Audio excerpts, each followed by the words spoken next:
Hello IT स्टूडेंटों, तो कैसे हैं आप सभी। उम्मीद करें मस्त होंगे, स्वस्थ होंगे और आप सभी की पढ़ाई घर पे बहुत बहुत बहुत अच्छी चल रही होगी। और आप लेक्चर 1 देख चुके होंगे, फिर आज हम लेक्चर 2 पढ़ेंगे। आज का लेक्चर क्या है भाई? आज का लेक्चर 1 हम करा चुके हैं। लेक्चर 1 हम करा चुके हैं और लेक्चर 1 में हम कहाँ तक कवर किए थे तो आपको मैं एक बार दिखा दूं।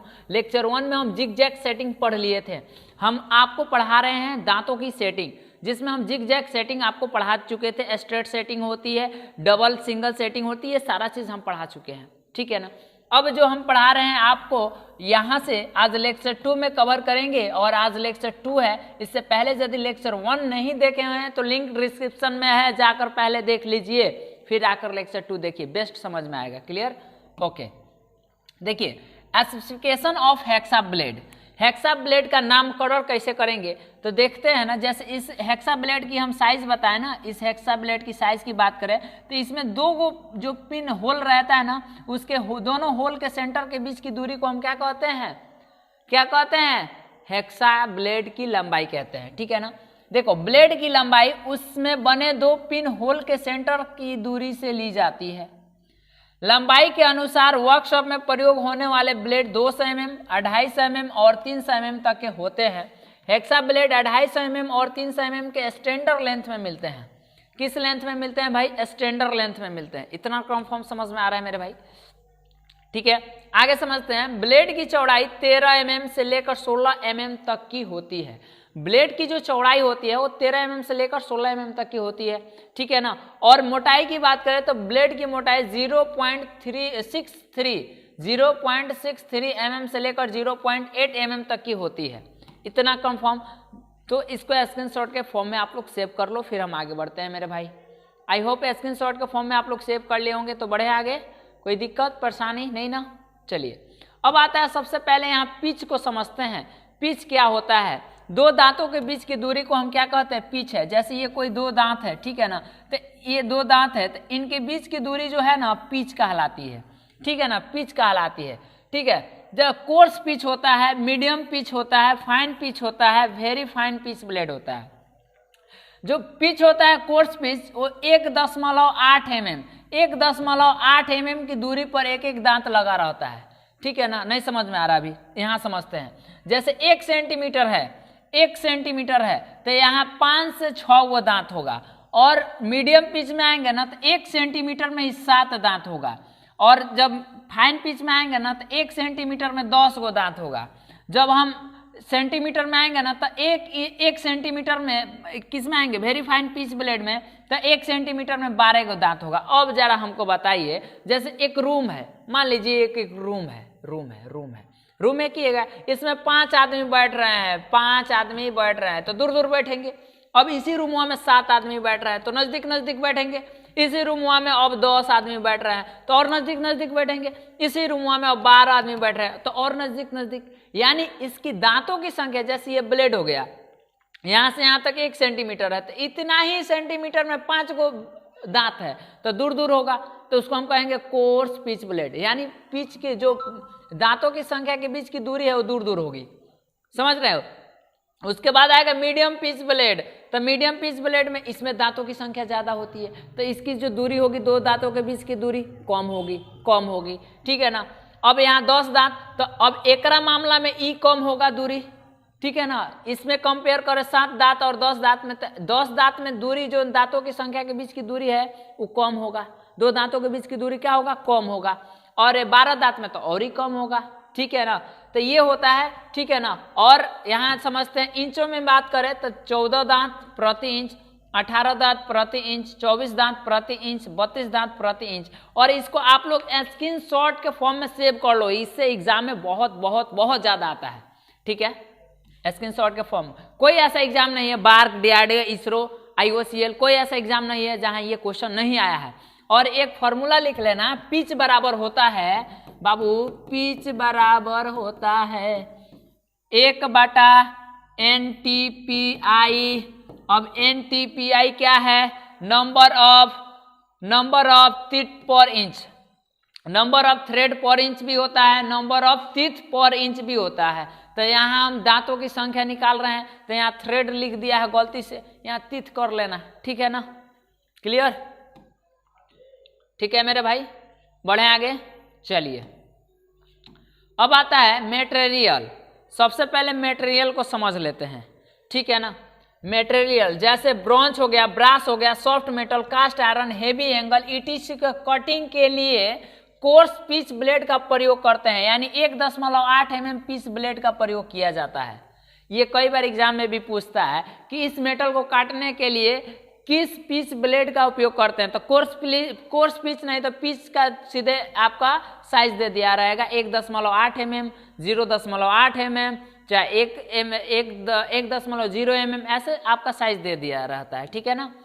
अब देखिए tool steel, high carbon steel, high speed steel के कटिंग के लिए जैसे 1.4 mm पिच ब्लेड का प्रयोग किया जाता है। कितना? 1.4 mm पिच ब्लेड का प्रयोग किया जाता है। Confirm. Angle iron, brass tubing, copper, iron pipe, ETC के कटिंग के लिए 1 mm पिच, ये गलती है, जैसे 1 mm पिच ब्लेड का प्रयोग किया जाता है। कंफर्म। ये देखो continued pipe, seat metal work, seat metal tubing, etc के कटिंग के लिए 0.8 mm पिच का ब्लेड का उपयोग किया जाता है, ठीक है। अभी इस पर क्वेश्चन भी करेंगे, ठीक है ना। कंटिन्यूड पाइप जो होता है, सीट मेटल होता है, work, seat metal tubing, etc के कटिंग के लिए 0.8 mm पिच ब्लेड का प्रयोग किया जाता है, ठीक है ना। इसको स्क्रीनशॉट के फॉर्म में सेव कर लो, फिर हम आगे बढ़ते हैं, ठीक है। चलिए आगे बढ़ रहे हैं। जैसे एक क्वेश्चन है, क्वेश्चन क्या है? क्वेश्चन ये है कि सीट मेटल ट्यूबिंग जैसों के लिए डैश दांत का हेक्सा ब्लेड प्रयुक्त होता है, माने दांतों की संख्या आपको बताना है, ठीक है ना। तो यहाँ देखा जाए तो सीट मेटल काटना है ना, सीट मेटल। तो सीट मेटल में पिच कितना होता है? सीट मेटल ट्यूबिंग काटना है तो 0.5 pitch, very fine pitch blade वाला से काटेंगे तो 0.8 हो रहा है। तो 1 इंच में कितना? ये mm में है। और हमारा फॉर्मूला क्या होता है? 1 मिनट, आप फॉर्मूला देखो। पिच बराबर होता है 1/NTPI यानी नंबर ऑफ टीथ पर इंच, ठीक है ना, पर इंच। तो हमको निकालना है NTPI नंबर ऑफ टीथ पर इंच। तो 1/, ये इंच है। अब पिच यहाँ आकर हो जाएगा। अब पाइप कैसा काट रहा है? ट्यूबिंग पाइप है, तो ट्यूबिंग पाइप को काटने के लिए 1 ये इंच है, और ट्यूबिंग पाइप काटने के लिए 0.5 mm वाला पिच का ब्लेड का हम प्रयोग करेंगे। हाई mm में तेहू के mm में बदलेंगे तो 25.4 mm, आइए हो जाएगा 0.8 mm, और कटेगा तो 31.75 आएगा, जो कि हम 32 दांत मान सकते हैं। ऑप्शन हमारा डी हो जाएगा, ठीक है ना। ऑप्शन हमारा क्या हो जाएगा? डी हो जाएगा। क्लियर? ओके, बढ़े आगे, ठीक है। स्क्रीनशॉट ले भी सकते हैं आप लोग, ठीक है। आगे बढ़ते चलते हैं हम। अब एज के अनुसार 5 आता है, एज के अनुसार।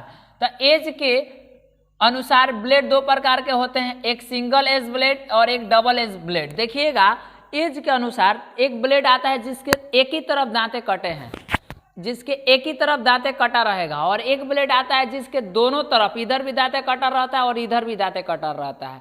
जो एक तरफ कटा रहता है वो सिंगल एज ब्लेड, और जो दोनों तरफ कटा रहता है वो डबल एज ब्लेड। क्लियर? समझ में आ रहा है मेरे भाई? ओके। अब जो हार्डनेस के अनुसार भी होता है, हार्डनेस के अनुसार 2 प्रकार के ब्लेड होते हैं। जैसे ऑल हार्ड ब्लेड, उसका टोटल पार्ट हार्ड होगा, टोटल पार्ट जो होगा ब्लेड का हार्ड होगा। ये यूज किया जाता है हार्ड मेटल के लिए, यूज फॉर हार्ड मेटल, जैसे हाई कार्बन स्टील, यहाँ लिख लो HCS, high carbon steel, tool steel, die steel, ETC। और एक आता है फ्लेक्सिबल, ये कर्व्ड काटने के लिए। मान लीजिए कोई कटिंग करना है, उसको तिरछा करके काटना है, तो कर्व काटने के लिए ना हम फ्लेक्सिबल ब्लेड का प्रयोग करते हैं, used for cutting curved line. ये ऑल हार्ड ब्लेड से पतले होते हैं, ये पतले होते हैं और फ्लेक्सिबल, थोड़ा लचीलापन होते हैं, ठीक है ना। ओके, इतना समझ में आ गया? स्क्रीनशॉट के फॉर्म में आप लोग सेव करते चलो, फिर हम आगे बढ़ रहे हैं। ओके, अब आता है इस प्रकार के एक ब्लेड की स्पेसिफिकेशन इस तरह से भी की जाती है। जैसे इस प्रकार की एक ब्लेड की स्पेसिफिकेशन इस तरह से दी जाती है, जैसे हैंड हैक्सा ब्लेड 300 mm, ये mm क्या है? लंबाई हो गया, 16 mm चौड़ाई हो गया, 0.8 mm medium pitch single edge all hard, ठीक है ना, इसका स्पेसिफिकेशन है, ये भी स्पेसिफिकेशन है। ये ऑप्शन ए हो गया, ऑप्शन ये एग्जाम्पल ए हो गया और ये एग्जाम्पल दूसरा हो गया बी, ठीक है ना। ये स्पेसिफिकेशन है इसका, मतलब नामकरण ऐसे भी करते हैं, ठीक है। जाएंगे दुकान में मांगेंगे तो ये सब बोलेंगे डाटा तो वो निकाल कर दे देगा, क्लियर। अब आता है कुछ नोट है, बहुत इंपॉर्टेंट नोट है, और नोट को हम लोग एकदम मन से लिखेंगे, इसको बहुत अच्छा तरीका से समझेंगे भी। सबसे पहले समझते हैं, ब्लेड की लंबाई उसमें बने 2 पिन होल के सेंटर के दूरी से ली जाती है, जो कि हम पहले समझा चुके थे। कोई ब्लेड है, क्या भाई, कोई ब्लेड है, इसमें 2 पिन लगने के लिए होल रहता है, तो इसके सेंटर से इसके सेंटर के बीच की दूरी को ही हम क्या कहते हैं, ब्लेड की लेंथ कहते हैं, क्लियर। हेक्सा ब्लेड 250 mm और 300 mm के स्टैंडर्ड लेंथ में मिलते हैं। स्टैंडर्ड लेंथ देखा जाए तो 250 से 300 mm होता है स्टैंडर्ड लेंथ, ठीक है। हेक्सा ब्लेड फिट करते समय उसके दांतों का रुख हैंडल की ओर होनी चाहिए। क्यों, जो दांतों का झुकाव है वो हैंडल की तरफ होना चाहिए, क्योंकि हम फॉरवर्ड स्ट्रोक में ही कटिंग होता है, फॉरवर्ड स्ट्रोक में ही बल लगता है, बैकवर्ड स्ट्रोक में हम बल नहीं लगाते हैं ना। तो ये फॉरवर्ड स्ट्रोक में होना चाहिए, अर्थात स्लाइडिंग की स्क्रू की तरफ होना चाहिए। यानी यहाँ जो स्लाइडिंग स्क्रू, विंग नट जिसको हम कहते हैं, स्लाइडिंग स्क्रू है, इसके तरफ होना चाहिए झुकाव। पुराने ब्लेड से बने ध्रुव में नए ब्लेड का प्रयोग नहीं करना चाहिए। जैसे ग्रूव, यहाँ ध्रुव नहीं है, ग्रूव है, ग्रूव, ठीक है ना। जैसे पहले से हम कटिंग कर रहे हैं, पहले से कटिंग करते करते करते कोई जॉब में आधा धंस गए हैं, ठीक है ना, और उसके बाद हमारा ब्लेड टूट गया, तो हम नया ब्लेड का उपयोग नहीं करेंगे, क्योंकि वो तो पहले से कटिंग करते करते खुद वो पतला हो गया, खिया गया है, ठीक है ना। और नया ब्लेड यूज करेंगे तो अभी नहीं खियाया है, तो जाएगा तो टूट जाएगा, ठीक है ना, इसलिए नहीं करना चाहिए, ठीक है ना। इसलिए पतला पहले से जो थोड़ा सा मैंने बचा वचा हो रहा था पुराना ही यूज करके हम उसको पूरा बढ़िया तरीके से काट लेते हैं। उसके बाद हम कोई भी नया वर्क स्टार्ट करते हैं ना, नया जॉब काटना स्टार्ट करते हैं, तो नया ब्लेड का यूज कर लेते हैं, क्लियर। एक माइल्ड स्टील की पतली पाइप काटने के लिए फाइन पिच ब्लेड का चुनाव करना चाहिए।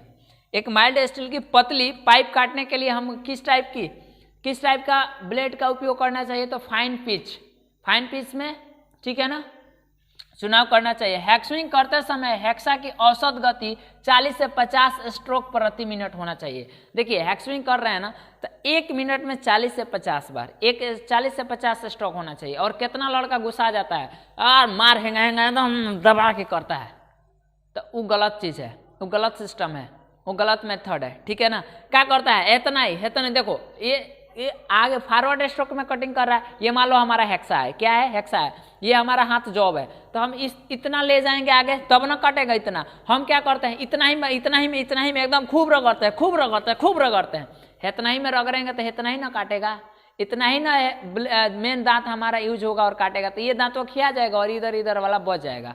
तो इसीलिए कभी भी हम ऐसे रहकर हम पूरा बढ़िया तरीका से आगे पीछे करते हैं, पूरा स्ट्रोक लेते हैं, एक स्ट्रोक आगे जाना, आगे जाकर एक बार पीछे आ जाना, एक स्ट्रोक हो गया, ठीक है ना। तो 40 से 50 स्ट्रोक होना चाहिए प्रति मिनट।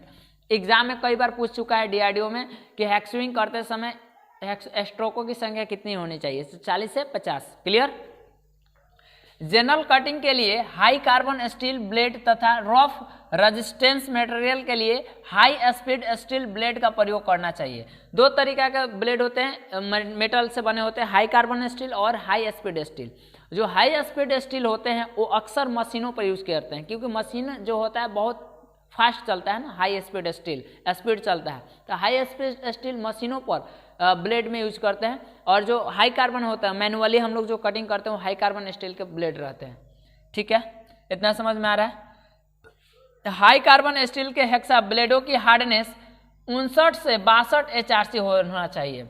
देखिए HRC मतलब होता है हार्डनेस रॉकवेल स्केल C, 59 से HRC, जैसे फाइल का 60 से 64 HRC है, 60 से 64 HRC है, मतलब हार्डनेस रॉकवेल स्केल C। तो हार्डनेस जांच करने की एक मशीन होती है जिसको हम हार्डनेस रॉकवेल स्केल C कहते हैं। तो ये 59 से 62 HRC होनी चाहिए। जो HSS है, ऑल हार्ड होता है, इसका HRC देखोगे तो 63 से 65 होता है। और हाई स्पीड स्टील का फ्लेक्सिबल होता है, ठीक है ना। इसमें हाई स्पीड स्टील में एक ऑल हार्ड टाइप का आता है, एक फ्लेक्सिबल आता है। तो इसका HRC होता है 63 से 65 और इसका HRC होता है 62 से 65। आई होप ये वीडियो आपको अच्छी लगी होगी। तो आप अपने दोस्तों को, जो भी ITI कर रहे हैं आपके दोस्त लोग, उनको शेयर कीजिए और उनको भी ये प्रॉफिट मिले। तो जय हिंद, मिलेंगे फिर नेक्स्ट वीडियो में। जय हिंद, गुड बाय, गुड नाइट सभी को, बाय।